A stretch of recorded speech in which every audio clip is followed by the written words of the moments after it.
क्या मैयत के नाम से इफ्तार करा सकते हैं? मैयत की तरफ से जो आम सदका और खैरात किया जाता है, तो बहुत सारे अहले इल्म ने ये कहा है कि इफ्तार भी एक तरीके से लोगों को खाना खिलाना है, और वो भी एक तरीके से अगर हम किसी गरीब को खिला रहे तो सदका है, तो इस एतबार से मैयत की तरफ से भी हम इफ्तार करा सकते हैं। लेकिन बहरहाल इफ्तार चूंकि एक मखसूस इबादत है और मुस्तकिल तौर पर हमें कोई ऐसी दलील नहीं मिलती कि नबी के सहाबा ने अपने मरे हुए माँ बाप की तरफ से या रिश्तेदारों की तरफ से इफ्तार कराया हो, इसलिए इफ्तार जिंदे ही की तरफ से किया जाए। इंसान अपनी तरफ से करे तो बेहतर है।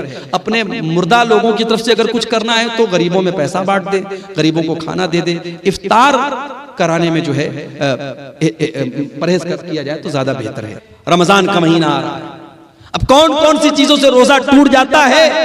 माफ कीजिएगा, ये सिर्फ अब्दुल गफ्फार सलफी का जानना जरूरी नहीं, हर आदमी का जानना जरूरी है। इंजेक्शन से रोजा टूटता है कि नहीं टूटता है? ताकत का इंजेक्शन लगाने से रोजा टूटता है कि नहीं टूटता है? कान में दवा डालने से रोजा टूटता है कि नहीं टूटता है? आंख में ड्रॉप डालने से रोजा टूटता है कि नहीं टूटता है? पानी चढ़ाने से रोजा टूटता है कि नहीं टूटता है? ब्लड देने से रोजा टूट, ये मसाइल है मेरे भाई जिनका ताल्लुक रोजे से है। आपको जानना चाहिए, आपको अपने उलमा से पूछना चाहिए। अल्लाह के नबी ने फरमाया तलबुल इल्म फरीज़तुन अला कुल्ले मुस्लिम, इल्म का हासिल करना हर मुसलमान के ऊपर फर्ज है। तो जिस तरीके से लड़कों को और मर्दों को दीन सीखना जरूरी है, उसी तरीके से औरतों को दीन सीखना जरूरी है। ये 1400 साल पहले ये नारा मेरे नबी ने लगाया था, बेटी बचाओ बेटी पढ़ाओ। और आगे बढ़िए, जिस नबी का हम कलमा पढ़ते हैं, जिस नबी को हम मानते हैं, कभी गौर किया आपने उस नबी की शान क्या है? अभी एक बहुत बड़े हिंदुस्तान के मौलाना का बयान में सुन रहा था। जमीयत उलमाए हिंद के वो सेक्रेटरी हैं, सदर हैं, बड़े बुजुर्ग आलिम हैं, बड़ी इज्जत करता हूं मैं उनकी। मौलाना अरशद मदनी साहब बूढ़े हैं, बुजुर्ग हैं, हिंदुस्तान में मुसलमानों के नुमाइंदा आलिम माने जाते हैं। उनका एक बयान में सुन रहा था, अपने तलबा को नसीहत कर रहे थे कि उलमाए देवबंद ने जो कह दिया है उसको पत्थर की लकीर समझ के उसको पकड़ लो, कहीं और मत जाना। क्या ये तासुब नहीं है मेरे भाई? क्या ये तासुब नहीं है कि आपने अपने उलमाए देवबंद को और अपने उलमा को मासूम का दर्जा दे दिया कि जो उन्होंने कह दिया वो पत्थर की लकीर है? अहले हदीस अगर खिलाफ है तो इसी के खिलाफ है मेरे भाई। अहले हदीस का यही दावा है कि अगर दुनिया में कोई ऐसी हस्ती है जो मासूम है तो वो हस्ती है जनाब मोहम्मद रसूलुल्लाह सल्लल्लाहु अलैहि वसल्लम। और मौलाना अल्ताफ हुसैन हाली ने 100 साल पहले नक्शा खींचा था और कहा था, नबी को जो चाहे खुदा कर दिखाए, इमामों का रुतबा नबी से बढ़ाए, मज़ारों पे जा जा के नजरें चढ़ाए, शहीदों से जा जा के मांगे दुआएं, न तौहीद में कुछ फर्क इससे आए, न इस्लाम बिगड़े न ईमान जाए। बिल्कुल सही कहा था मौलाना अल्ताफ हुसैन।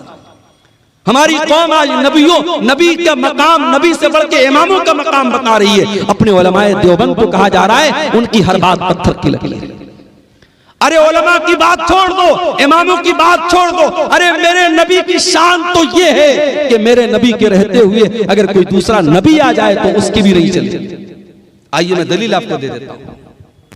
सूरह आल इमरान में अल्लाह ने फरमाया, वइज़ा क़ज़ल्लाहु मीसाक़न नबिय्यीन, याद करो जब अल्लाह ताला ने सारे नबियों से वादा लिया, लमा आतैतुकुम मिन किताबिन व हिकमा, ऐ मेरे नबियों मैं तुमको अपनी किताब दे रहा हूँ, मैं तुमको रसूल बना रहा हूँ। सुम्मा जाअकुम रसूलुम मुसद्दिक़ुन लिमा माअकुम, अगर तुम्हारी जिंदगी में मेरा आखिरी नबी आ जाएगा, मेरा आखिरी रसूल आ जाएगा, लतुमिनुन्न बिही व लतंसुरुन्नहु, तो तुम मेरे आखिरी नबी पर ईमान लाओगे, तुम मेरे आखिरी नबी की मदद करोगे। क़ाल अक़ररतुम व अख़ज़्तुम अला ज़ालिकुम इसरी, अल्लाह ने सारे नबियों से वादा लिया, सारे नबियों से एग्रीमेंट लिया कि क्या तुम इस बात का इकरार करते हो कि नहीं करते हो? क़ालू अक़ररना, सारे नबियों ने कहा कि हाँ अल्लाह हम इकरार करते हैं। क़ाल फ़शहदू व अना माअकुम मिनश शाहिदीन, अल्लाह ने फरमाया ऐ मेरे नबियों तुम गवाह रहना और मैं भी इस बात के ऊपर गवाह हूँ। ये है मेरे नबी का मकाम। मेरे नबी के आ जाने के बाद अब दुनिया में किसी और नबी की रिसालत नहीं चलेगी, किसी और नबी की नबूवत नहीं चलेगी। कयामत के पहले हजरत ईसा अलैहिस्सलाम भी दुनिया में आएंगे तो वो अपनी शरीयत लेकर के नहीं आएंगे, अपना लॉ लेकर के नहीं आएंगे, अपना कानून लेकर के नहीं आएंगे। वो भी अगर पैरवी करेंगे तो जनाब मोहम्मद रसूलुल्लाह सल्लल्लाहु अलैहि वसल्लम के कानून की पैरवी करेंगे। मेरे भाइयों, हजरत उमर फारूक एक मरतबा तौरात का एक नुस्खा लाते हैं और उसको पढ़ने लगते हैं। तौरात का नुस्खा लाए, पढ़ने लगे। अल्लाह के नबी वहीं पर बैठे हुए और अल्लाह के रसूल का चेहरा गुस्से से लाल है। हजरत उमर की नजरें तो किताब की तरफ है, तौरात की तरफ है, वो नजर उठा करके अल्लाह के रसूल का चेहरा नहीं देख रहे हैं। अबू बकर सिद्दीक रज़ी अल्लाह ताला अन्हु ने कहा कि ऐ उमर, जरा अल्लाह के नबी का चेहरा देख ले, कितने गुस्से में अल्लाह के। हजरत उमर ने देखा अल्लाह के रसूल का गुस्से वाला चेहरा, फौरन तौरात का वो नुस्खा जमीन पर दे मारा और कहा औज़ु बिल्लाहि मिन गज़बिल्लाहि, मैं अल्लाह की पनाह चाहता हूँ अल्लाह के गजब से। रज़ीतु बिल्लाहि रब्बा व बिमुहम्मदिन रसूला व बिल इस्लाम दीना, मैं अल्लाह को अपना रब मानता हूँ, मैं मोहम्मद सल्लल्लाहु अलैहि वसल्लम को अपना रसूल मानता हूँ और मैं इस्लाम को अपना दीन मानता हूँ। उसके बाद अल्लाह के नबी ने फरमाया वल्लज़ी नफ्सु मुहम्मदिन बियदिही, उस अल्लाह की कसम जिसके हाथ में मोहम्मद की जान है। ऐ उमर, कान खोल करके सुन लो, लौ बदालकुम मूसा, अगर आज मूसा अलैहिस्सलाम भी दुनिया में आ जाएं और तुम मुझे छोड़ करके मूसा अलैहिस्सलाम की पैरवी करने लगो, उनके पीछे पीछे चलने लगोगे, लज़ललतुम अन सवाइस सबील, तो तुम सीधे रास्ते से भटक जाओगे। और अगर आज मूसा अलैहिस्सलाम भी जिंदा हो जाएं, अगर आज मूसा अलैहिस्सलाम भी जिंदा हो जाएं तो उनको भी मेरी इत्तिबा करनी पड़ेगी, मेरी पैरवी करनी पड़ेगी। ये है अजमत हमारे नबी की, ये मकाम है मेरे भाइयों हमारे नबी का। हमारे नबी तो वो है मेरे भाइयों जो रस्म और रिवाज को खत्म करने के लिए दुनिया में आए थे, आखिरी नबी बन के आए थे। हमारे नबी की मिसाल कैसी है? अल्लाह के नबी एक हदीस में मिसाल बयान करते हैं, एक इंसान ने बड़ा खूबसूरत मकान बनाया, बड़ा बेहतरीन मकान बनाया, बस एक ईंट की जगह छोड़ दी। अब लोग आते हैं मकान का चक्कर लगाते, कहते यार मकान तो बहुत अच्छा है, बस एक ईंट की कमी है। अल्लाह के नबी फरमाते हैं कि वो एक ईंट मैं हूँ, मैं नबूवत की आखिरी ईंट हूँ, मैं खातमुन नबिय्यीन हूँ, मैं आखिरी नबी हूँ, मेरे बाद अब कोई और नबी आने वाला नहीं। अल्लाह के नबी खातमुन नबिय्यीन हैं, अब आपके बाद दुनिया में कोई नबी आएगा नहीं। और इसीलिए आप देखिए कि अल्लाह के रसूल की जिंदगी में एक बहुत खतरनाक रस्म और रिवाज थी।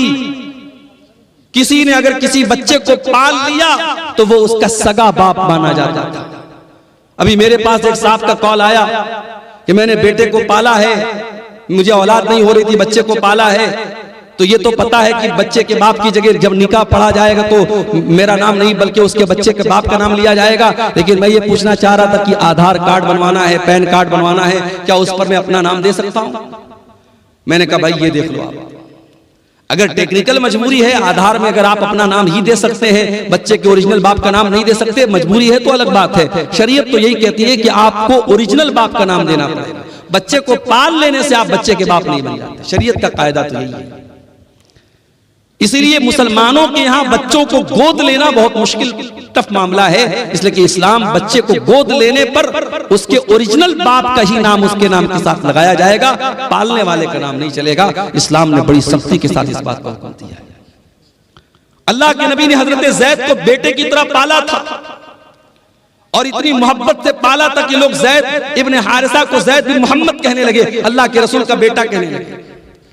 और हजरत ज़ैद की शादी जब हजरत ज़ैनब के साथ हुई और मियां बीवी में जब अच्छी तरीके से निभा नहीं हो पाया और हजरत ज़ैद ने अपनी बीवी को तलाक दे दिया, अल्लाह ने हुक्म दे दिया, ऐ मोहम्मद सल्लल्लाहु अलैहि वसल्लम, आप हजरत ज़ैनब की इद्दत पूरी हो जाने के बाद उनसे निकाह कर ले।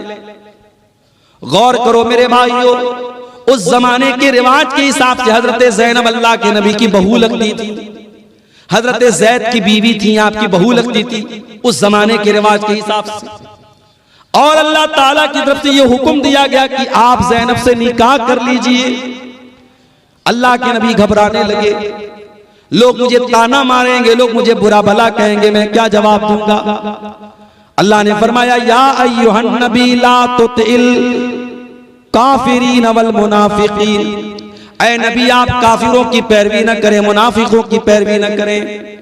ऐ नबी अल्लाह ने जो हुक्म दिया आप उस हुक्म को मान ले व तख्शन्नास वल्लाहु अहक्कु अन तख्शा। ऐ नबी, आपको लोगों से डरने की जरूरत नहीं है, आपको अल्लाह से डरना है, अल्लाह से डरिया। नबी ने शादी कर दी हजरत ज़ैनब बिन्त जहश से। अल्लाह के नबी ने जब उन्होंने उनकी तलाक हो गई, इद्दत पूरी हो गई, अल्लाह के नबी ने शादी कर ली। अब जैसे ही शादी हो गई, अब अल्लाह के नबी के ऊपर मुनाफिकीन की तरफ से एतराज होने लगा, यहूदियों की तरफ से एतराज होने लगा। साहब इन्होंने तो अपनी बहू से निकाह कर लिया।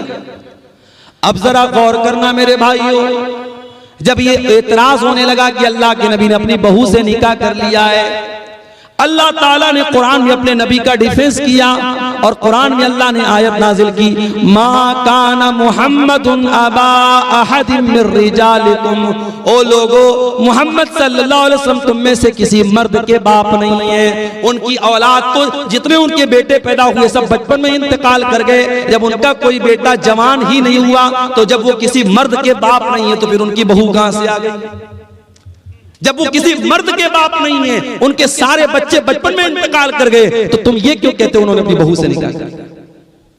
उनका दूसरा एतराज ये था कि चलो ठीक है, इन्होंने निकाह कर लिया ज़ैनब से, और ज़ैनब इनकी 5वीं बीवी थी, और सारे मुसलमानों को ऑर्डर था कि 4 से ज्यादा शादी नहीं कर सकते, और अल्लाह के नबी की 5वीं बीवी थी।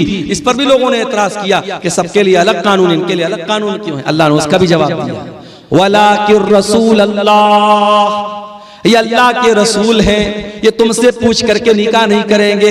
इनको अल्लाह ने इजाजत दी है, इसलिए इन्होंने ज़ैनब से निकाह किया है। आम मुसलमानों के लिए अलग हुक्म है और नबी के लिए अल्लाह की तरफ से अलग हुक्म है, तुम्हें एतराज करने का कोई हक हासिल नहीं है।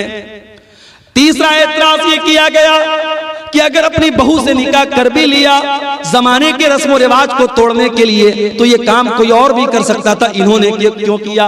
ये रस्म तो किसी और के जरिए भी तोड़ी जा सकती थी, ये रस्म अल्लाह के रसूल के जरिए क्यों तोड़ी गई? अल्लाह ने फरमाया, व खातमन नबीयीन, मेरा नबी आखिरी नबी बन करके आया।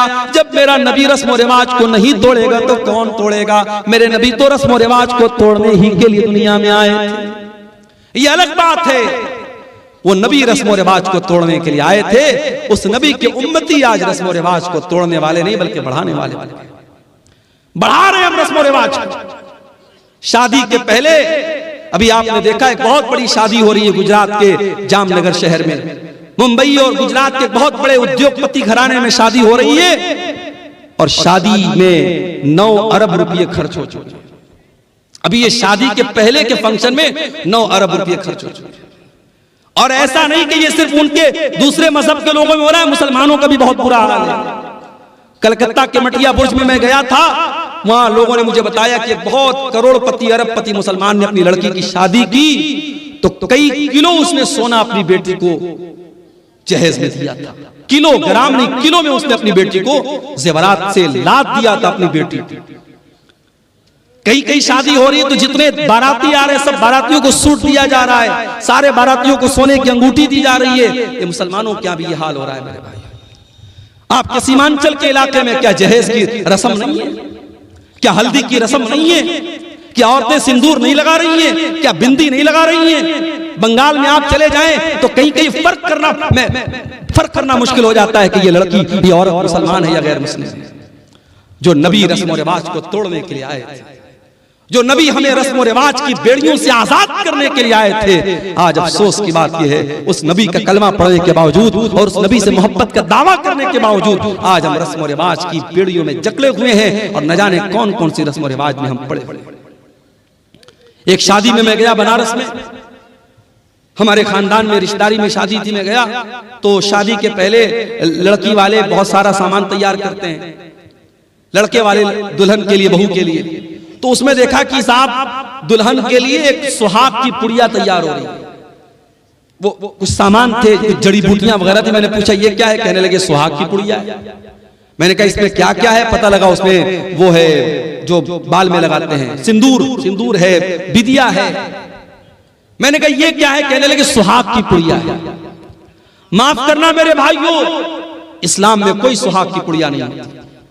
इस्लाम में एक शादीशुदा औरत के लिए सुहाग की कोई निशानी नहीं। बाज़ औरतें समझते चूड़ी पहनना ये सुहाग की निशानी है। कुंवारी लड़की भी चूड़ी पहन सकती है, और ये सिंदूर लगाना और ये बिंदिया लगाना तो बिल्कुल मुशरिकाना और शिरकिया चीज है, ये तो नहीं करना चाहिए। और ये जो मंगल सूत्र पहनती हैं कि ये साहब ये सुहाग की निशानी, ये भी गैर मुस्लिमों का तरीका है, इस्लाम से इसका कोई ताल्लुक नहीं। इस्लाम में सुहाग की कोई निशानी नहीं है, सुहाग की बस एक निशानी है, शौहर के दिल में बीवी की मोहब्बत, बीवी के दिल में शौहर की मोहब्बत। या साहब शादी में सुहाग की गुड़िया दी जा रही है। शादी के पहले एक रस्म होती है हल्दी की रस्म। कहीं कि आपने देखा होगा हल्दी की रस्म में बाकायदा जितनी लड़कियां हैं सब पीले रंग का कपड़ा पहने हुए। सावन का महीना आता है, सावन के महीने में पीले रंग का कपड़ा और पीले रंग की चूड़ियां मुसलमान औरतें पहनती हैं। धनतेरस का त्योहार आता है, बिहार में मैंने पटना में देखा कि मुसलमान औरतें मार्केट से सामान खरीद रही हैं। मैंने पूछा ये क्या हो रहा है? कहने लगे मुसलमान भी धनतेरस के दिन ये मान्यता है, लोगों का ये मानना है कि धनतेरस के दिन कुछ ना कुछ जरूर खरीदना चाहिए, चाहे एक झाड़ू ही खरीदा जाए। तो गैर मुस्लिमों के साथ मुसलमान भी धनतेरस के दिन कुछ ना कुछ जरूर खरीदते हैं। क्या है मेरे भाई, ये फजूल की रस्में, ये जाहिलाना रस्में। और आज भारत में दूसरे लोगों के साथ रह रहे करके उनके कल्चर से हमने एडॉप्ट कर ली, हासिल कर ली, और हमारे कल्चर में भी वो चीजें शामिल हो गई। हमारे नबी तो रस्म और रिवाज को तोड़ने के लिए आए थे। हमारे नबी की शान तो ये है, हमारे नबी का मकाम तो ये है कि जब आप मेराज के सफर पे गए तो बैतुल मुक़द्दस में सारे नबियों की मौजूदगी में अगर इमामत किसी ने कराई है, सारे नबियों का इमाम अगर कोई बना है तो जनाब मोहम्मद रसूलुल्लाह सल्लल्लाहु अलैहि वसल्लम ने। सारे नबियों को आपने नमाज पढ़ाई, और जब आप दुनिया में तशरीफ लाए और आपने मक्का के काफिरों को बताया कि मैं रातों रात मैं खाने काबा से मस्जिद अक्सा तक गया और वहां से मैंने सातों आसमान की सैर की, तो मक्का के काफिरों ने कहा कि ऐ मोहम्मद हम तुम्हारी बात को कैसे सच मान लें? जो सफर करने में हमको 2 महीना लगता है, तुम कह रहे हो तुम रातों रात हो करके चले आए, हम कैसे मान लें? तो कुछ काफिरों ने अल्लाह के नबी का इम्तिहान लेने के लिए कहा कि ऐ मोहम्मद ये बताओ कि तुम बैतुल मुक़द्दस गए थे? आपने कहाँ गए थे? कहा तुमने देखा था? कहाँ देखा था? कहा अच्छा ये बताओ बैतुल मुक़द्दस में कितने दरवाजे, कितनी खिड़कियां हैं, कितने रोशनदान हैं? बैतुल मुक़द्दस के पूरब में क्या है, उसके पश्चिम में क्या है, उसके उत्तर में क्या है, उसके दक्षिण में क्या है, उसमें कितने दरवाजे हैं? अब जाहिर है आपके गांव में मैं पहली मर्तबा आया हूं और आप मुझे अपनी मस्जिद में नमाज पढ़ने के बाद जलसे में लेके चले आए, और फिर उसके बाद मैं 1 साल के बाद आपसे मिलूं या 1 महीने के बाद आपसे मिलूं, और आप क्या मौलाना साहब आप सोहरा डांगी आए थे, हमारी मस्जिद में आप आए थे, बताइए मस्जिद में खंबे कितने थे, मस्जिद में पंखे कितने थे? मैं कैसे बता पाऊंगा भाई? मैं मस्जिद में पंखे गिनने थोड़ी गया था, मैं खंबा गिनने थोड़ी गया था, मैं नमाज पढ़ने गया था, चला आया। मक्का के काफिरों ने अल्लाह के नबी से ऐसे सवालात करने शुरू कर दिए। अल्लाह के नबी फरमाते मैं बहुत परेशान हो गया कि मैं इनके सवालों का क्या जवाब दूं। अगर जवाब नहीं देता हूं तो ये मुझे झूठा बना देंगे कि साहब ये तो झूठ बोल रहे हैं, और जवाब मैं दूं तो कैसे, मुझको तो याद भी नहीं है। तो अल्लाह तबारक व तआला ने दुनिया का पहला वीडियो अल्लाह के नबी के सामने लाकर रखा। अल्लाह के नबी फरमाते हैं कि बैतुल मुक़द्दस का पूरा वीडियो, मैं वीडियो अपनी ज़बान में कह रहा हूं, अल्लाह के नबी ने फरमाया कि बैतुल मुक़द्दस का पूरा व्यू, पूरा मंजर मेरे सामने रख दिया गया, और जो वो सवाल करते थे बैतुल मुक़द्दस का वो मंजर अल्लाह ताला मेरे सामने ले आता था। वो पूछते थे कितने दरवाजे हैं, मैं गिन के बता देता था इतने दरवाजे। वो पूछते थे कितने खंबे हैं, मैं गिन के बता देता था इतने खंबे हैं। ये हमारे नबी की शान है मेरे भाई। हमारे नबी तो वो नबी हैं जो दुनिया में पत्थर खाते हैं, जो दुनिया में जुल्म सहते हैं, किसके लिए? हमारे और आपके लिए। वो नबी मानवता को बचाने के लिए, इंसानियत को बचाने के लिए आए थे। वो नबी इंसानियत के मोहसिन थे मेरे प्यारे साथी। हमारी और आपकी जिंदगी का मकसद है अपने बच्चों के लिए मेहनत करना, अच्छा मकान बनाना, बैंक में सेविंग करना, प्रॉपर्टी खरीदना, अपने बच्चों को अच्छा फ्यूचर देना। मेरे नबी का मिशन क्या था? मेरे नबी का मिशन सिर्फ एक था, फलअल्लका बाक़िउन नफ्सका अला आसारिहिम इल्लम युमिनू बिहाज़ल हदीस यसफा। ऐ नबी आपको लोगों के ईमान लाने की इतनी चिंता, इतनी फिक्र है, कहीं आप अपनी जान न दे दें।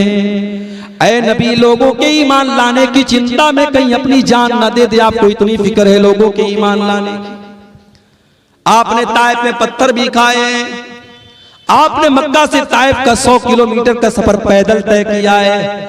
आप ताइफ गए, ताइफ के लोगों ने आपका कलमा नहीं पढ़ा बल्कि आपके दुश्मन बन गए। आपके ऊपर ईमान लाना तो बड़ी दूर की बात है, उन्होंने आपका मजाक उड़ाया।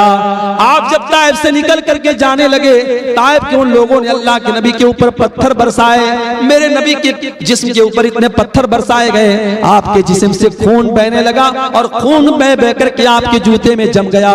मेरे प्यारे भाइयों, उस नबी ने पत्थर भी खाए हैं तो हमारे और आपके लिए खाए हैं। वो नबी हमारे और आपके लिए मोहसिन बन करके आए थे। इसीलिए अल्लाह ताला कुरान करीम में कहता है, वमा अरसलनाका इल्ला रहमतल लिल आलमीन। ओ लोगों, हमने तुमको वो नबी दिया है जो सारी कायनात के लिए रहमत बन करके आए थे, रहमत बन करके आए थे। और ये मत समझो कि नबी सिर्फ इंसानों के लिए रहमत बन करके आए थे, नबी तो जानवरों के लिए भी रहमत बन करके आए थे। अभी खिरिया हाट से हम गुजरे, हमारे भाई ने कहा मौलाना साहब यहाँ मवेशियों की मार्केट लगती है और जो जानवर को जो बेचने वाले होते बड़ा जुल्म करते हैं जानवरों के साथ।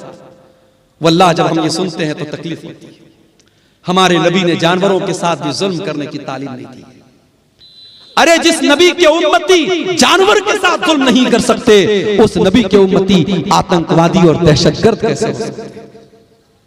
मेरे नबी ने तो एक बकरे को ज़बह करने के टाइम भी हुक्म दिया है कि बकरे को ज़बह करने के टाइम छुरी तेज कर लो, बकरे के सामने छुरी मत तेज करो ताकि उसको डबल डबल तकलीफ ना हो। जानवर को ज़बह करना है, हलाल करना है। अल्लाह ने उसको हमारे लिए हलाल बनाया है, उसका गोश्त हम खाएंगे, मगर उसको हलाल करने का, ज़बह करने का भी तरीका बताया है अल्लाह के नबी ने। उसमें तरीका ऐसा बताया उसको तकलीफ ना हो।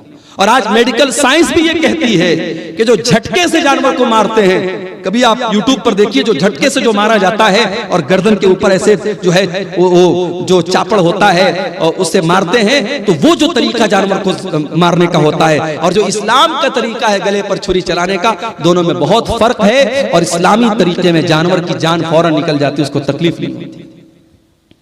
जानवरों के साथ भी अल्लाह के नबी ने रहम का बर्ताव करने को दिया। सफर में आप जा रहे, अचानक एक जगह से चींटियों के पास से आप गुजरे, सहाबे किराम को चींटी काटने लगी, सहाबे किराम ने आग लगाई और चींटियों को जला दिया। अल्लाह के नबी को पता चला, अपने सहाबा को डांटा और आपने कहा कान खोल करके सुन लो, आग का अजाब आग का रब ही दे सकता है, आग का अजाब कोई और नहीं दे सकता। चींटी को भी जलाने का आपको अधिकार नहीं है, चींटी को जला नहीं सकते। उसी सफर में अल्लाह के नबी जा रहे थे, एक सहाबी ने एक लाल चिड़िया के बच्चों को ले लिया और लाल चिड़िया जब अपने घोंसले में आई, बच्चों को नहीं देखा, फड़फड़ाने लगी। अल्लाह के नबी की नजर चिड़िया के ऊपर पड़ी। आपने कहा इसके बच्चे को किसने छीना है? एक सहाबी ने कहा अल्लाह के नबी मैंने छीना है। आपने फरमाया जाओ उसके बच्चों को लौटा दो। एक चिड़िया को उसके बच्चे से जुदा करने की तालीम मोहम्मद रसूलुल्लाह ने नहीं दी है। जो एक चिड़िया को उसके बच्चों से दूर करने की तालीम नहीं दे सकते हैं, तो किसी माँ से उसके बच्चे को दूर करने की तालीम कैसे दे सकते हैं?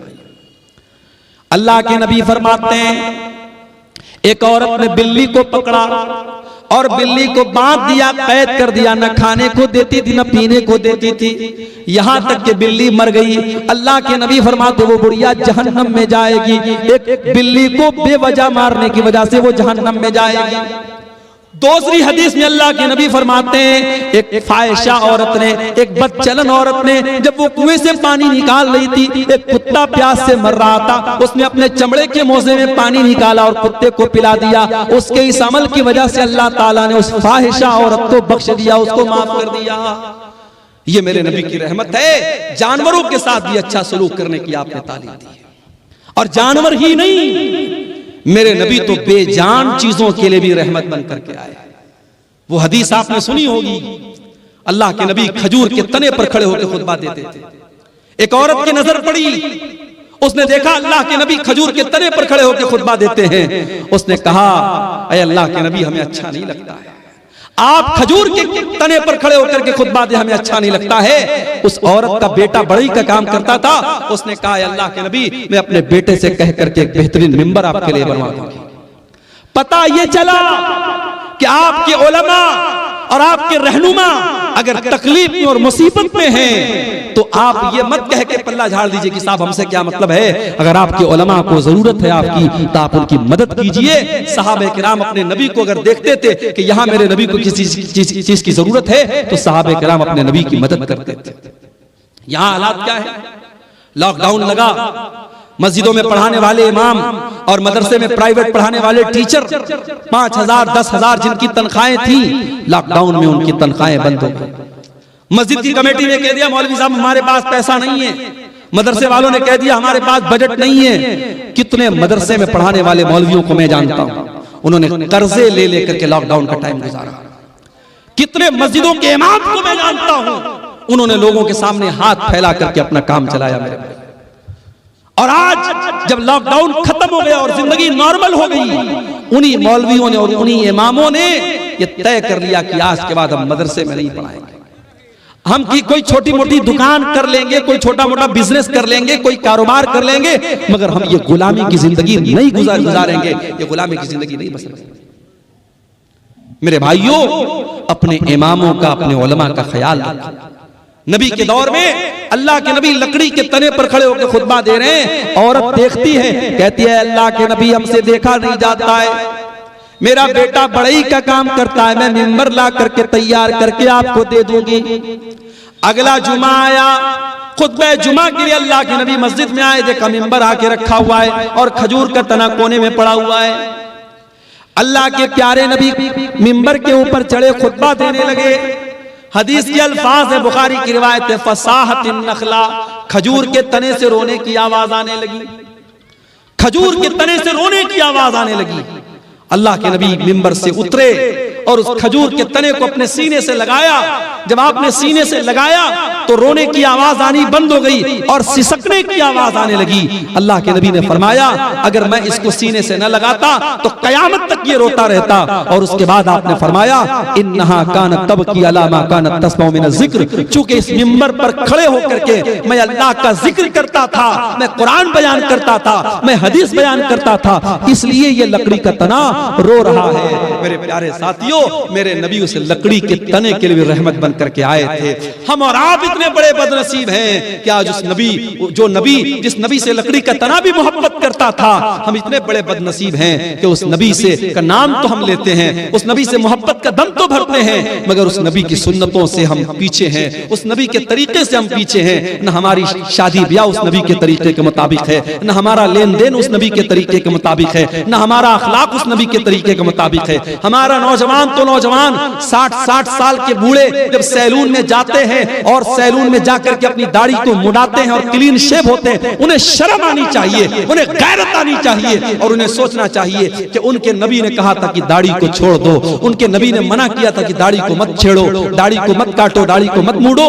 जिस नबी ने दाढ़ी को छोड़ने का हुक्म दिया था, आज उस नबी के उम्मती सैलून में जाकर के दाढ़ी साफ करवा रहे हैं। जिस नबी ने सारी जिंदगी पाक दामनी की जिंदगी गुजारी थी, जो नबी इतने हयादार थे कि अल्लाह के नबी के बारे में सहाबा कहते हैं कि कुंवारी लड़की से भी ज्यादा आप शर्मीले थे। आज उस नबी के मानने वाले और उस नबी का कलमा पढ़ने वाले बेशर्म होते चले जा रहे हैं, बेगैरत होते चले जा रहे हैं। इस कौम की लड़कियों को देख लो, इस कौम के लड़कों को देख लो, आज बेहया होते चले जा रहे हैं। मेरे प्यारे साथियों, उस लकड़ी के तने को भी अपने नबी से मोहब्बत थी। अगर हमें मोहब्बत होती तो हम भी उस नबी के तरीके पर चलते और आगे बढ़े। वो नबी हमसे बहुत मोहब्बत करते थे, वो नबी हमें बहुत चाहते थे। अल्लाह ने कुरान में फरमाया लक़द जाअकुम रसूलुम मिन अनफुसिकुम अज़ीज़ुन अलैहि मा अनित्तुम हरीसुन अलैकुम बिल मुमिनीना रऊफुर रहीम। ऐ मुसलमानों, हमने तुमको वो रसूल दिया है जो जान से ज्यादा तुमसे मोहब्बत करते हैं, जो तुम्हें फायदा पहुंचाने की पूरी कोशिश करते हैं, जो तुम्हें तकलीफ से बचाना चाहते हैं। अल्लाह के नबी की सीरत में आप ये वाक़यात देखें, मिसवाक से आप कितनी मोहब्बत करते थे। इंतकाल के पहले भी आपने हजरत आयशा के भाई अब्दुर्रहमान के हाथ में मिसवाक देखी, हजरत आयशा को इशारा किया, हजरत आयशा ने अपने भाई से मिसवाक को लिया, अपने दांतों से नरम किया। अल्लाह के नबी ने अपने आखिरी टाइम भी मिसवाक किया है। मिसवाक से इतनी मोहब्बत करते थे अल्लाह के नबी, उसके बावजूद आपने अपनी उम्मत की आसानी के लिए क्या फरमाया, लौला अन अशुक्का ला उम्मती लअमरतुहुम बिस्सिवाक इंदा कुल्ली सलाह। अगर मैं अपनी उम्मत के लिए परेशानी न समझता, अगर मैं अपनी उम्मत के लिए मुसीबत ना समझता तो मैं मिसवाक को कंपलसरी कर देता, जरूरी कर देता। लेकिन अगर मैं मिसवाक को जरूरी कर देता, मेरी उम्मत परेशानी में पड़ जाती, इसलिए मिसवाक को आपने जरूरी करार नहीं दिया। तरावी की नमाज को देखो मेरे भाइयों, पहले दिन अल्लाह के नबी ने तरावी पढ़ाई तो थोड़े से साहब आए, दूसरे दिन आपने तरावी पढ़ाई तो आधी मस्जिद भर गई, तीसरे दिन आपने तरावी की नमाज पढ़ाई तो पूरी मस्जिद भर गई, चौथी रात आप नहीं आए, जब फजर की नमाज में आप आए आपने फरमाया मैं जानबूझ करके नहीं आया, ऐ मेरे साहबा इस नमाज को लेकर के तुम्हारा जज्बा मैंने देखा, तुम्हारा शौक मैंने देखा, खशीत अन तुफरज़ अलैकुम, मैं डर गया कि कहीं तरावी की नमाज तुम्हारे लिए फर्ज न हो जाए। उस नबी ने चौथे दिन तरावी की नमाज नहीं पढ़ाई ताकि तरावी की नमाज फर्ज न हो जाए। मेरे भाइयों, वो नबी हमसे इतनी मोहब्बत करते थे, हमारी आसानी चाहते थे वो नबी। मेराज के सफर में आप गए, 50 टाइम की नमाज आपको मिली, आप वापस आए, मूसा अलैहिस्सलाम से मुलाकात हुई, मूसा अलैहिस्सलाम ने कहा कि ऐ मोहम्मद सल्लल्लाहु अलैहि वसल्लम कितना आपको क्या हुक्म मिला अल्लाह ताला की तरफ से? कहा कि 50 टाइम की नमाज मिली। कहा कि आपकी उम्मत नहीं पढ़ पाएगी, मैंने बनी इसराइल को आजमाया है, मैंने तजर्बा किया है, बनी इसराइल को मैंने बहुत आजमाया है, आपकी उम्मत 50 टाइम की नमाज नहीं पढ़ पाएगी, आप जाइए अपने रब से कम करवाइए। अगर अल्लाह के रसूल को खुद पढ़ना होता 50 पढ़ने में आपको कोई दिक्कत नहीं थी, अपनी उम्मत की आसानी के लिए आप गए और 50 में 10 कम करवा के 40 लेके आए। हजरत मूसा ने कहा 40 भी नहीं पढ़ पाएगी, वापस जाइए। आप फिर गए, 40 में से 10 और कम करवा के लाए, 30 हो गई, 30 से 20 हो गई, 20 से 10 हो गई, 10 से 5 हो गई। 5 टाइम की नमाज भी जब अल्लाह के नबी लेकर के आए, हजरत मूसा ने कहा ऐ मोहम्मद सल्लल्लाहु अलैहि वसल्लम आपकी उम्मत 5 टाइम की नमाज भी नहीं पढ़ पाएगी। और वाकई 5 टाइम की नमाज भी आज हम नहीं पढ़ पा रहे।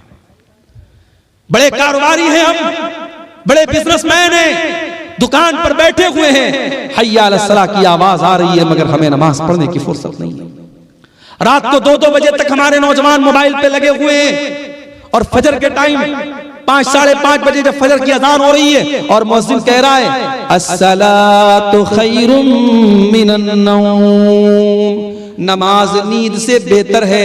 2 बजे तक 3 बजे तक रात में जागने वाला मुसलमान फजर की नमाज में सोया हुआ है। मेरे प्यारे भाइयों, मूसा अलैहिस्सलाम को कितना बेहतरीन तजर्बा था अपनी कौम का। उन्होंने कहा आपकी उम्मत 5 टाइम की नमाज भी नहीं पढ़ पाए। माफ करना मेरे भाइयों, आपका बिजनेस और आपका कारोबार नमाज से बड़ा नहीं है। आप कारोबार भी कीजिए, आप बिजनेस भी कीजिए, लेकिन नमाज अपने टाइम पर पढ़िए। अल्लाह कुरान में कहता है रिजालुल ला तुल्हीहिम तिजारतुन वला बैउन अन जिक्रिल्लाहि व इकामिस सलाह, मेरे नेक बंदे वो हैं, मेरे मोमिन बंदे वो हैं, उनका कारोबार, उनका बिजनेस, उनकी तिजारत उनको नमाज से गाफिल नहीं करता है। वो कारोबार भी करते हैं, वो बिजनेस भी करते हैं, और नमाज का टाइम होता है तो नमाज पढ़ते हैं। यखाफून यौमन ततक़ल्लबु फीहिल क़ुलूब वल अबसार, वो क़यामत के दिन से डरते हैं, वो अल्लाह के अज़ाब से डरते हैं, वो पाबंदी से नमाज पढ़ते हैं। नमाज के सिलसिले में आप कोई ढिलाई मत कीजिए मेरे भाई। सऊदी अरब का एक वाक़या एक आलिम ने लिखा वहां के कि एक मर्तबा मैं फ्लाइट में सफर कर रहा था और मेरे साथ एक फौज का रिटायर कर्नल था जो पहले फौज में काम करता था, मेरे साथ वो बैठा था। कहते मैंने फ्लाइट में सफर किया, फ्लाइट से हम लोग उतरे, एयरपोर्ट पर काफी देर तक हम बैठे थे, दूसरी फ्लाइट का इंतजार कर रहे थे। मैंने एक बात नोटिस की कि थोड़ी थोड़ी देर पर वो इंसान किसी को फोन करता है और कहता है कि बेटा आपने नमाज पढ़ लिया। बार बार जोहर का टाइम आया, बेटे से पूछ रहा है नमाज पढ़ लिया। असर का टाइम आया, बेटा पूछ रहा है नमाज पढ़ लिया। मैंने पूछा ये किससे आप बार बार पूछ रहे हैं? फौज का रिटायर कर्नल था सऊदी अरब का। उसने उस मौलाना को जवाब दिया कि हाँ, ये मैं अपने बेटे को कॉल करता हूँ और मैं हर नमाज के टाइम मेरा मामूल है अपने बेटे को कॉल करके पूछता हूँ कि तूने नमाज पढ़ी कि नहीं पढ़ी है। तरबियत इसको कहते हैं मेरे भाई। अपने बच्चों को अच्छा खिला देना, अच्छा पहना देना, अच्छे स्कूल में एडमिशन करा देना, उनके घर बना देना, उनके लिए LIC ले लेना, उनके लिए बैंक बैलेंस बना देना। माफ करना, तरबियत यही नहीं है। तरबियत ये भी है कि आप अपने बच्चों की आखिरत की फिक्र करें, अपने बच्चों की नमाज की फिक्र करें। इसीलिए अल्लाह कुरान में कहता है वअमुर अहलका बिस्सलाति वस्तबिर अलैहा, खुद भी नमाज की पाबंदी करो और अपने बच्चों को नमाज का पाबंद बनाओ। अल्लाह के नबी फरमाते हैं मुरू औलादकुम बिस्सलाति वहुम अबनाउ सबई सिनीन, जब तुम्हारे बच्चे 7 साल के हो जाएं उनको नमाज का हुक्म दो, वज़रिबूहुम अलैहा, और जब 10 साल के हो जाएं और नमाज ना पढ़े तो उनकी पिटाई करो। अच्छा, 7 साल के बच्चे को पीटने का हुक्म नहीं दिया अल्लाह के नबी।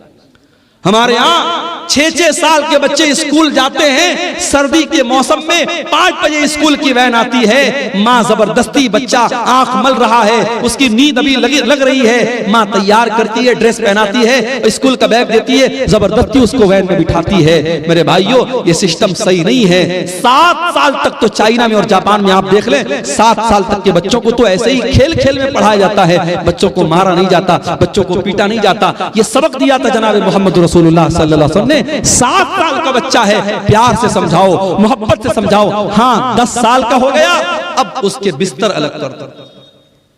10 साल का लड़का हो गया, 10 साल की लड़की हो गई, एक बिस्तर पे मत सुलाओ। 2 लड़के हैं, एक बिस्तर पे मत सुलाओ, बिस्तर अलग कर दो, चादर अलग कर दो, कंबल अलग कर दो। हमें बड़ी हैरत हो रही है साहब, 10 साल का लड़का हो गया तो क्या हो गया, हम बिस्तर क्यों अलग कर दें? इस्लाम वहां से शुरू होता है जहां से आपके सोचने की सरहदें खत्म हो जाती हैं। इस्लाम वहां से शुरू होता है। 10 साल का लड़का जो होता है समझदार होने लगता है, उसके अंदर फिजिकल चेंजेस आने लगते हैं। 10 साल की लड़की अब धीरे धीरे बालिग हो रही है। इस्लाम ने कितना पाकीज़ा मज़हब है, 10 साल का लड़का या लड़की हो जाए, इस्लाम कहता बिस्तर अलग कर दो, ताकि अब वो जवानी की तरफ जब बढ़े तो उनके दिल में कोई गलत ख्याल ना आए, और एक बिस्तर पे अगर सोएंगे तो उनके दिल में गलत ख्यालात पनप सकते हैं। इस्लाम ने बिस्तर को अलग करने का हुक्म दिया, और अल्लाह के नबी ने कहा 10 साल का बच्चा हो जाए और नमाज न पढ़े तो इसकी पिटाई। हमें वो नबी मिले हैं मेरे भाई, वो नबी मिले हैं जो हमसे इतनी मोहब्बत करते हैं, हमें ऐसी शरीयत दे करके गए, ऐसा दीन दे करके गए, उस दीन में कदम कदम पर हमारे लिए आसानी है मेरे भाई। अभी हमने देखा दिल्ली के अंदर जो वाकया हुआ कि सड़क पर लोग नमाज पढ़ रहे हैं और पुलिस वाले ने अपने जूते से नमाजी को मारा। हमें बड़ा गुस्सा आया, बड़ा जलाल आया, मगर हम यहाँ पर एक बात ये भी कहें, ये इस्लाम की तालीम नहीं है कि आप पब्लिक प्लेस में नमाज पढ़ें। अगर आपकी नमाजी ज्यादा हो रहे हैं, जुमा में 2 जमात आप कर ले, ईद में 2 जमात कर ले, सड़क पे आप नमाज ना पढ़ें। हम अपने मुसलमान भाइयों को ये समझाएंगे कि आपका सड़क पर नमाज पढ़ना सही नहीं है, लेकिन हम साथ में अपने सरकार से, हुकूमत से ये भी कहेंगे कि ये भारत में कानून एक होना चाहिए, 2 तरीके का कानून नहीं होना चाहिए। किसी मजहब के त्योहार तो खुलेआम सड़कों पर मनाए जाएं और त्योहार मनाने वालों पर फूलों की बारिश की जाए, और दूसरे मजहब का मुसलमान अगर हफ्ता में जुमा की एक नमाज पढ़ ले तो आपका पुलिस वाला उसे जूतों से मार रहा है। ये 2 तरीके के कानून नहीं चलेंगे मेरे भाई। और अगर मान लो हालात कभी दुनिया में ऐसे आ जाएं, सारी मस्जिदें खत्म हो जाएं और सारे जितनी अल्लाह की मस्जिदें हैं सारी मस्जिदों को लोग ढा दे, गिरा दे, तब भी माफ करना नमाज बंद होने वाली नहीं। इसलिए कि अल्लाह के नबी फरमाते हैं 6 चीजें अल्लाह ताला ने मुझको ऐसी दी है जो किसी और नबी को नहीं दी गई। ओती तो सित्तन लम योतहुन्न आदुन क़ब्ली, 6 चीजें अल्लाह ताला ने स्पेशल मुझको दी जो किसी और नबी को नहीं दी गई। नंबर 1, ओती तो जवाब अल कलिम, अल्लाह ताला ने मुझको जवाब उल कलिम दिया है। अल्लाह के नबी की जुबान से छोटे छोटे जुमले निकला करते थे, लेकिन माना बहुत बड़ा बड़ा होता था। छोटी छोटी बातें, जैसे मिसाल के तौर पे अल्लाह के नबी ने फरमाया इन्नमल अमालु बिन्नियात, अमल का दारो मदार नियत पर। छोटी सी हदीस है लेकिन इसके माना और मतलब बहुत बड़ा बड़ा है। दूसरी चीज, वह नुसिरतु बिर्रुब मसीरत अश-शहर, और मेरे दुश्मन के दिल पर मेरा रोबो दबदबा डाल दिया गया है। मेरा दुश्मन 1 महीने की दूरी पर भी अगर मुझसे हो, उसके दिल में मेरा रोबो दबदबा डाल दिया गया है। तीसरी चीज, वजुइलत लियल अर्ज़ु मस्जिदन व तहूरा, और सारी की सारी जमीन मेरे लिए मस्जिद बना दी गई है। मुसलमान नमाज पढ़ने के लिए मस्जिद का मोहताज नहीं है। कहीं पर भी जंगल में चला जाए, पहाड़ पे चला जाए, दुनिया के किसी भी कोने में चला जाए, नमाज का टाइम हो गया, नमाज वो कहीं पर भी पढ़ सकता है। पाक साफ जगह होनी चाहिए। अगर पानी नहीं मिल रहा है, उसके लिए सारी जमीन पाक बनाई गई, वो कहीं पर भी जमीन पर हाथ मार करके तयम्मुम कर सकता है। सारी जमीन उसके लिए पाक बनाई गई, सारी जमीन उसके लिए मस्जिद बनाई गई। ये हमारे इस्लाम की खासियत है। हमारा दीन बड़ा आसान दीन है। जाड़े का मौसम है, हमने मोजा पहना है, सफर में हम निकले हुए हैं, मोजा नहीं उतार रहे हैं। इस्लाम कहता कोई मसला नहीं, तुम्हें पैर धोने की जरूरत नहीं है। वजू करके अगर आपने मोजा पहना है और सफर की हालत में आप हैं तो 3 दिन तक आप उसी मोजे को पहने रहिए और उस पर मसा कर लीजिए, पैर को धोने की जरूरत नहीं है। हाँ, अगर अपने घर में है तो 24 घंटे तक आप मसा कर सकते हैं। 24 घंटे के बाद आप मोजा उतार लीजिए, पैर धो के फिर से मोजा पहन लीजिए, वजू करके फिर से पहन लीजिए। आसानियां हैं हमारे दिन में। सफर में हम निकले, अभी हमारे कटिहार के बाद आबाब हैं, कल हम लोग यहाँ से जुमा पढ़ के जामताड़ा गए थे, 350 किलोमीटर दूर गए थे, सफर में निकले हैं। नमाज का टाइम हुआ, हम 4 रकात वाली नमाज को 2 रकात पढ़ेंगे। सुन्नत पढ़ने की जरूरत नहीं है, फजर की सुन्नत पढ़ेंगे, बाकी कोई सुन्नत पढ़ने की जरूरत नहीं है। 4 रकात वाली को 2 रकात पढ़ेंगे, जोहर और असर को इकट्ठे पढ़ लेंगे, मगरिब और इशा को इकट्ठे पढ़ लेंगे। आसानियां हैं कदम कदम पर हमारी शरीयत में। मेरे प्यारे साथियों, यही बात है जो अल्लाह कुरान में कह रहा है, लक़द जाअकुम रसूलुम मिन अनफुसिकुम अज़ीज़ुन अलैहि मा अनित्तुम। हमने तुमको वो नबी दिया है जो तुम्हें जान से ज्यादा प्यार करता है। औरत प्रेग्नेंट है, रोजा रखेगी, बच्चे को तकलीफ पहुंचेगी, बच्चे को दूध पिला रही है, रोजा रखेगी, बच्चे को दूध नहीं पिला सकती है। इस्लाम कहता कोई मसला नहीं है, औरत बाद में रोजा पूरा कर लेगी। इस्लाम उसको कज़ा करने का और बाद में रोजा पूरा करने का हुक्म देता है। औरत पीरियड में है, उसकी कमजोरी का दिन है, उसकी बीमारी का दिन है, चिड़चिड़ापन रहता है, बदन में कमजोरी रहती है, ब्लड आता रहता है, दर्द होता रहता है। इस्लाम ने कहा कोई मसला नहीं, जितने दिन उसको पीरियड आ रहा है वो नमाज नहीं पढ़ेगी, रोजा नहीं रखेगी, रोजा बाद में पूरा करेगी। कदम कदम पर हमारी शरीयत में मेरे भाइयों आसानी रखी गई। वो नबी हमारी आसानी का बड़ा ख्याल रखते थे और वो नबी हमसे बहुत मोहब्बत करते थे। वो रातों को उठ करके हमारे लिए रोया करते थे। मेरे भाई, मेरे नबी रात को उठ करके दुआ किया करते थे, अल्लाह मेरी उम्मत का क्या होगा। और अल्लाह ताला अपने नबी को तसल्ली देता था कि आप अपनी उम्मत के लिए परेशान मत होइए, हम आपकी उम्मत के बारे में आपको खुश कर देंगे। शायर ने कितनी सच्ची बात कही है, सलाम उस पर जो उम्मत के लिए रातों को रोता था, सलाम उस पर जो फर्शे खाक पर जाड़े में सोता था, सलाम उस पर कि जिसके घर में चांदी थी न सोना था, सलाम उस पर कि टूटा बोरिया जिसका बिछौना था। मेरे प्यारे भाइयों, उस नबी से हमें वाकई में सच्ची मोहब्बत करनी चाहिए, उस नबी से वाकई में सच्ची मोहब्बत करनी चाहिए। और वो नबी सिर्फ दुनिया में हमारे काम नहीं आ रहे हैं, बल्कि आखिरत में भी हमारे काम आएंगे। अल्लाह के नबी फरमाते हैं, अना सय्यदु वलद आदम यौमल क़ियामा, क़यामत के दिन सारे आदम की औलाद का सरदार मैं रहूंगा। व अव्वलु मन यनशक्कु अन्हुल क़ब्र, और क़यामत के दिन सबसे पहले मेरी कब्र फटेगी। व अव्वलु शाफ़ईन, और क़यामत के दिन जब सारे नबी अपना पल्ला झाड़ लेंगे और कह देंगे मैं आज किसी की सिफारिश नहीं कर सकता, तो सबसे पहले मैं सिफारिश करूंगा और सबसे पहले मेरी सिफारिश कबूल की जाएगी। वो नबी क़यामत के दिन भी हमारे काम आएंगे। शायर कहता है, बरोज़े क़यामत बजुज़ नफ़सी नफ़सी, किसे याद आएगी असलम किसी की। बरोज़े क़यामत बजुज़ नफ़सी नफ़सी, किसे याद आएगी असलम किसी की। न भूलेंगे जिसको नबी ये मुकर्रम, वो उम्मत नहीं है तो फिर और क्या है। जुबां पर है नाते नबी ये मुकर्रम, ये उल्फत नहीं है तो फिर और क्या है। वो नबी हमसे बड़ी मोहब्बत करते थे मेरे भाई। अल्लाह के नबी फरमाते हैं कि अल्लाह ताला ने हर नबी को एक दुआ ऐसी दी जिसके कबूल करने की गारंटी ले ली, और हर नबी ने अपनी उस दुआ को दुनिया में मांग लिया। अल्लाह के नबी फरमाते हैं कि मैंने अपनी दुआ को संभाल के रखा है। सारे नबियों ने अपनी दुआ को मांग लिया, लेकिन मैंने अपनी दुआ को संभाल के रखा है। किसके लिए? अपने लिए नहीं, अपने परिवार के लिए नहीं, अपने बच्चों के लिए नहीं। शफाअतन लि उम्मती यौमल क़ियामा, मैं क़यामत के दिन अपनी उम्मत के लिए सिफारिश करूंगा। क़यामत के दिन अपनी उम्मत के लिए अल्लाह से गिड़गिड़ा के माफी मांगूंगा। मेरे प्यारे साथियों, उस नबी की कदर करो, उस नबी से मोहब्बत करो, उस नबी की इत्तिबा करो, उस नबी की इताअत करो।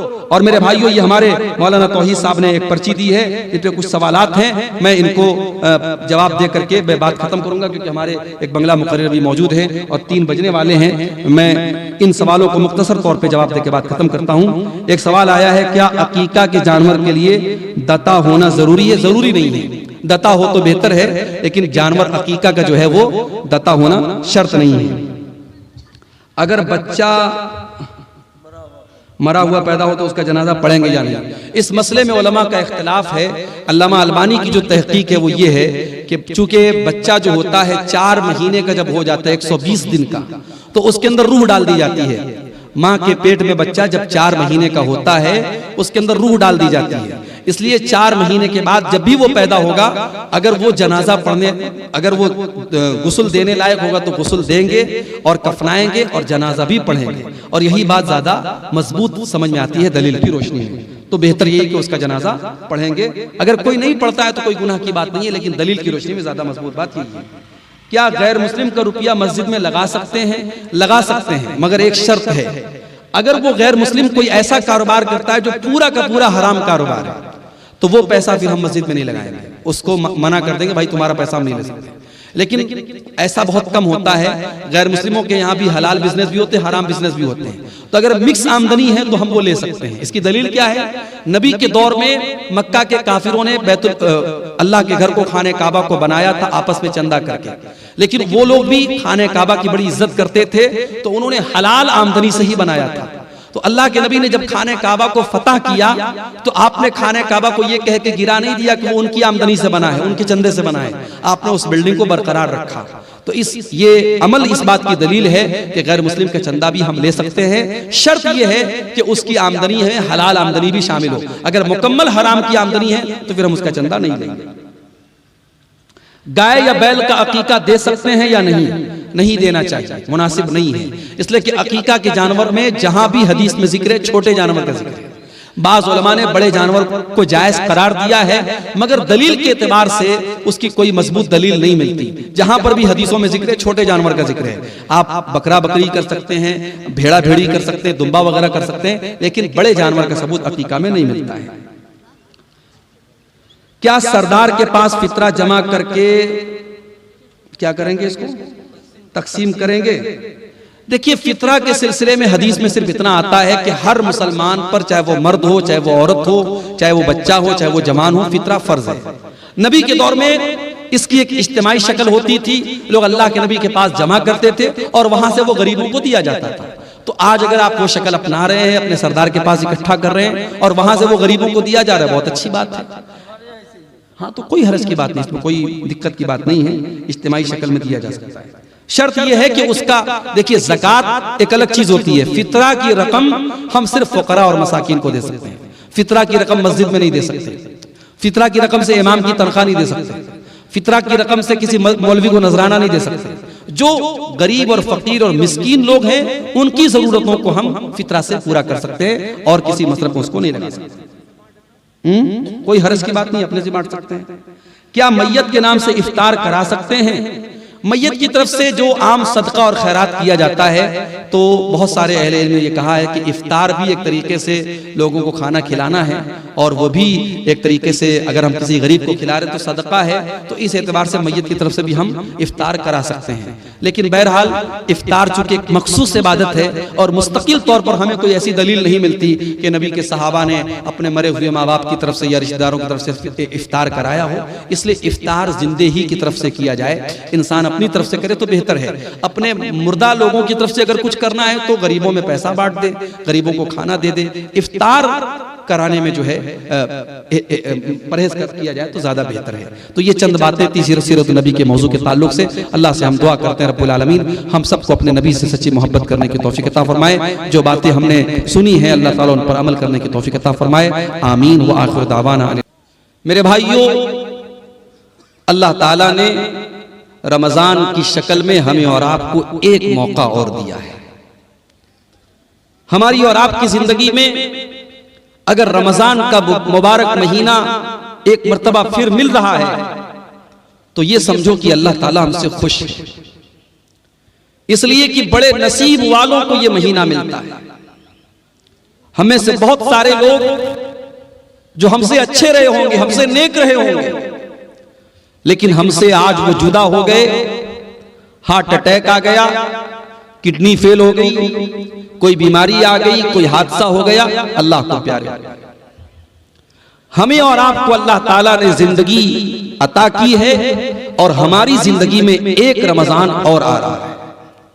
और अब ये रमजान आने के बाद 29 दिन या 30 दिन का ये महीना आए और चला जाए और हमारे ऊपर कोई फर्क ना पड़े, तो मेरे भाइयों हमसे बड़ा बदनसीब कोई नहीं होगा। इसलिए कि अल्लाह के नबी ने 3 लोगों का नाम लेकर के बद्दुआ की और आपने बद्दुआ की है और हजरत जिब्रील अलैहिस्सलाम ने आमीन कही है। नबियों का सरदार बद्दुआ करे जुमा के दिन मिंबर पे चढ़कर और फरिश्तों का सरदार आमीन कहे, तो क्या उस बद्दुआ के कबूल होने में जरा कोई शक हो सकता है मेरे भाई? अल्लाह के नबी मिंबर की सीढ़ियों पर चढ़ते हैं, पहली सीढ़ी पर आपने कदम रखा, फरमाया रगीम अनफु रजुलिन ज़ुकिरतु इंदहु फलम युसल्ली अलैया। उस इंसान का सत्यानाश हो जाए, वो बर्बाद हो जाए, उसकी नाक मिट्टी में मिल जाए जिसके सामने उसके नबी का नाम लिया जाए और वो अपने नबी के ऊपर दरूद ना पढ़े। इतना बड़ा कंजूस हो, इतना बड़ा बखील हो, उस इंसान के ऊपर अल्लाह के नबी ने लानत की। आपने बद्दुआ की, हज़रत जिब्रील ने आमीन का। फिर आपने मिंबर की दूसरी सीढ़ी पर कदम रखा और आपने फरमाया रगीम अनफु रजुलिन अदरक रमज़ाना सुम्मन सलख क़ब्ल अन युग़फ़र लहू। उस इंसान का भी सत्यानाश हो जाए, वो इंसान भी बर्बाद हो जाए जो रमजान के जैसा कीमती महीना पाए और फिर महीना खत्म हो जाए और उसकी बख्शिश ना हो सके, उसकी मग़फ़िरत ना हो सके, अल्लाह ताला की ना उसके गुनाहों की माफी ना हो सके, इस एक महीने में वो तौबा ना कर सके, वो अल्लाह से अपने गुनाहों की माफी ना मांग सके, उससे बड़ा बदनसीब कोई नहीं है। और तीसरा आदमी वरजुलुन अदरका इंदहुल किबरा वालिदाहु, जिसके माँ बाप उसको बुढ़ापे में मिल जाएं, फलम युदखिलाहुल जन्नह, और उसे जन्नत में दाखिल न कर पाएं। इन 3 लोगों के लिए अल्लाह के नबी ने बद्दुआ की है और जिब्रील अमीन ने आमीन कही है। मेरे प्यारे साथियों, यही पैगाम आपको देना चाहता हूँ। बड़ी कीमती घड़ियां आपको मिलने वाली हैं, इसकी कदर कीजिएगा। मोबाइल में जाया मत कीजिएगा, फेसबुक में बर्बाद मत कीजिएगा, गेम खेल करके बर्बाद मत कीजिएगा, दिन भर सो करके बर्बाद मत कीजिएगा। एक एक मिनट को कीमती समझिएगा। बहुत बड़ा मेहमान आपके पास आने वाला है, अल्लाह का मेहमान आने वाला है, उसकी कदर कीजिएगा। मेरे भाइयों, खुतबे मसनूना के बाद मैंने आपके सामने कुरान करीम की सूरह आले इमरान की एक आयत पढ़ी और उस आयत में अल्लाह ताला ने अपनी एक बहुत बड़ी नेमत का जिक्र किया है। यूं तो कुरान में अल्लाह ताला ने बहुत सारी नेमतों को बयान किया, मगर सूरह आले इमरान की इस आयत में अल्लाह ताला ने जिस नेमत को बयान किया है, उस नेमत को बयान करके अल्लाह ने एहसान भी जताया है कि हाँ, हमने ये नेमत दे करके तुम पर एहसान किया। अब सवाल ये पैदा होता है, वो कौन सी नेमत है? आइए कुरान खोलते हैं। सूरह आले इमरान की आयत नंबर है 164। लक़द मन्नल्लाहु अलल मुमिनीना इज़ बअथ फ़ीहिम रसूलन मिन अनफुसिहिम। अल्लाह तबारक व तआला ने मोमिनों के ऊपर बहुत बड़ा एहसान किया। क्या एहसान किया? इस बात फीहिम रसूलन, अल्लाह ने उनके बीच में एक रसूल भेजा। कैसा रसूल भेजा? मिन अनफुसिहिम, जो उन्हीं में से है। ये कहने की क्या जरूरत थी कि उन्हीं में से है? ये कहकर के अल्लाह ताला ये बताना चाहता है कि मेरे बंदो, हमने जो रसूल भेजा, जो नबी भेजा, वो कोई फरिश्ता नहीं है, वो कोई नूर की मखलूक नहीं है, वो भी इंसान है। और जिस तरीके से तुम एक माँ बाप से पैदा हुए, वो भी आमना का और अब्दुल्ला का बेटा है। तुम बीमार पड़ते हो, मेरा नबी भी बीमार पड़ता है। तुम तकलीफ में होते हो, मेरे नबी को भी तकलीफ होती है। तुम्हें गुस्सा आता है, मेरे नबी को भी गुस्सा आता है। तुम शादी करते हो, मेरे नबी ने भी शादी की है। तुम्हारे बीवी बच्चे, मेरे नबी के भी बीवी बच्चे हैं। रसूलम मिन अनफुसिहिम, वो नबी तुम्हारे ही बीच में से है। उस नबी का काम क्या है? यतलू अलैहिम आयातिही, वो कुरान की आयतों को पढ़ पढ़ के तुमको सुनाता है। वह युज़क्कीहिम, और वो तुमको पाक करता है, तुम्हें पवित्र करता है, तुम्हें गंदगियों से निकालता है, तुम्हें बुराइयों से निकालता है। कभी मौका मिले मेरे नौजवानों, सीरत की कोई भी किताब आप उठा के देख लो।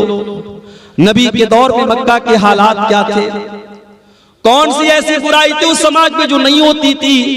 लोग मुर्दार खाया करते थे, लोग सूद खाया करते थे, लोग ज़िना किया करते थे, लोग कत्ल किया करते थे, लोग बेटियों को जिंदा जमीन में गाड़ दिया करते थे। हलाल और हराम की कोई तमीज न थी। बाप के मरने के बाद अपनी सौतेली माँ से बेटा शादी कर लिया करता था। औरतें जानवरों की तरह मार्केट में बिका करती थी। निकाह करने का अजीब व गरीब तरीका उनके समाज में राइज था। पर्दा नाम की कोई चीज न थी, हया नाम की कोई चीज न थी। खाने काबा का तवाफ करते थे नंगे होकर के, मादरजाद नंगे होकर के खाने काबा का तवाफ करते थे। अल्लाह के घर में खाने काबा में 360 बुत रखे थे जिनकी वो इबादत किया करते थे। हज भी करते थे, तवाफ भी करते थे, लब्बैक भी पढ़ते थे, मगर देसी घी में मिलावट किया करते थे। जब लब्बैक पढ़ते थे तो क्या कहते थे? लब्बैक अल्लाहुम्मा लब्बैक ला शरीक लक इल्ला शरीकन तमलिकुहु व मा मलक। कहते थे अल्लाह मैं हाजिर हूँ, अय अल्लाह मैं हाजिर हूँ, अय अल्लाह तेरा कोई शरीक नहीं है सिवाय एक शरीक के जिसको तूने अपना शरीक बनाया है और जिसका तू मालिक है। यानी वो अल्लाह के साथ दूसरों को शरीक भी किया करते थे। मुख्तलिफ किस्म की बुराइयां उनके अंदर थी। अल्लाह के नबी दुनिया में आए और आपने उन बुराइयों को खत्म किया। वयुज़क्कीहिम, वो नबी तुम्हें पाक करने के लिए आए हैं, वो तुम्हें गंदगियों से निकालने के लिए आए हैं। वयुअल्लिमुहुमुल किताब वल हिकमा, और वो तुम्हें किताब और हिकमत की तालीम देने के लिए आए हैं। वो नबी तुम्हारे लिए टीचर बनकर के आए हैं, वो नबी तुम्हारे लिए मुअल्लिम बनकर के आए हैं। अफसोस की बात है हमारा नबी तो टीचर बनकर के आया, हमारा नबी तो पढ़ाने वाला लिखाने वाला बनकर के आया, हमारा नबी तो किताब और हिकमत की तालीम लेकर के आया। और उस नबी के मानने वाले आज पूरे भारत में सबसे ज्यादा जाहिल मौजूद हैं। आज पूरे भारत में लिटरेसी में और तालीम में सबसे पीछे अगर कोई कौम है तो मुसलमान कौम है। न हम दीन के हैं न दुनिया के। लोग समझते हैं मुसलमान के बच्चे मदरसे में पढ़ते, कहां पढ़ते हैं मदरसे में? भारत सरकार की रिपोर्ट है कि मुसलमानों के 2% बच्चे सिर्फ मदरसे में पढ़ते हैं। जो पढ़ने वाले बच्चे उसमें 2% मदरसे में पढ़ते हैं। और उसमें भी कितने ऐसे बच्चे हैं 4 साल पढ़ा, 5 साल पढ़े, उसके बाद पढ़ाई उन्होंने छोड़ दी।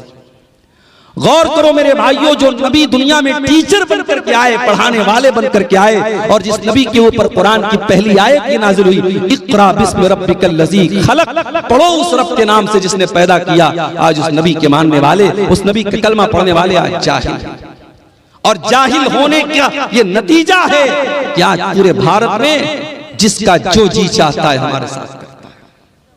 अभी आपने देखा दिल्ली की सरजमीन पर नमाज पढ़ी जा रही है और एक पुलिस वाला आता है और नमाज की हालत में नमाजियों को जूता मार रहा है। मैंने पढ़ा मीडिया में कि उसके खिलाफ कार्रवाई भी हो रही है, मगर आप ये देखिए कि नफरत किस लेवल तक पहुंच गई है। मैं इसको सही नहीं ठहरा रहा हूं कि मुसलमान मस्जिद के बाहर सड़क पर क्यों सब बना रहा है, लेकिन हमें इस सवाल का भी जवाब तलाश करने की जरूरत है कि हमारे भारत में बहुत सारे त्योहार सड़क पर मनाए जा रहे हैं। हर तीसरे दिन कोई ना कोई त्योहार सड़क पर मनाया जा रहा है। अगर हफ्ते में या साल में एक नमाज अगर सड़क पर होती है तो इतना बड़ा कानून का उल्लंघन होता है कि तुम नमाजी को जूते से मारोगे। इसका मतलब ये हुआ इस्लाम के दुश्मनों को अगर चिढ़ है तो आपकी नमाज से, उनको नफरत है तो आपके शायर से है, उनको नफरत है आपकी इबादत से, आपकी नमाज से, उन्हें आपसे नफरत नहीं है। आप इस्लाम छोड़ दें, आप उनके रंग में रंग जाएं, आप शिर्क करने लगे, आप उनके बुतों के आगे सजदा करने लगे, आप उनकी नजर में महबूब हो जाएंगे। जब तक आप नमाज पढ़ रहे हैं, अल्लाह के आगे सर झुका रहे हैं, जब तक आपके अंदर तौहीद है, आप उनकी नजर में बुरे बने हैं। हालात ये, और हम साहब क्या कर रहे हैं? हम ये कर रहे हैं साहब कि हमारी कौम नाच गाने में लगी हुई है। अभी मैं एक इलाके में तकरीर करने गया, पूरा इलाका अहले हदीसों का इलाका है। मुझे लोगों ने कहा मौलाना आप तकरीर में बयान कर दीजिएगा, यहां शादी ब्याह में ढोल ताशा बजता है, नाच गाना होता है। अहले हदीसों की बस्ती है, कुरान और हदीस पर चलने का दावा करने वालों की बस्ती है। इसी झारखंड की सरजमीन पर मैं गया था और वहां लोगों ने बताया कि हमारे बस्ती में जब शादी होती है तो नाच गाना भी होता है, ढोल ताशा भी होता है। ये हालात हमारी कौम के हैं मेरे भाई। जरा गौर करो, जो नबी हमें गंदगियों से पाक करने के लिए आया था और जिस नबी से मोहब्बत का हम दावा करते हैं, उस नबी के मकाम को कभी समझा है मेरे भाई? वयुज़क्कीहिम वयुअल्लिमुहुमुल किताब वल हिकमा, हमने तुमको जो नबी दिया है वो तुम्हें पवित्र करने के लिए, पाक करने के लिए आया है, तुम्हें कुरान सिखाने के लिए आया है, तुम्हें हदीस सिखाने के लिए आया है। व इन कानू मिन क़ब्ल लफ़ी ज़लालिन मुबीन, उस नबी के आने के पहले तुम खुली हुई गुमराही में थे।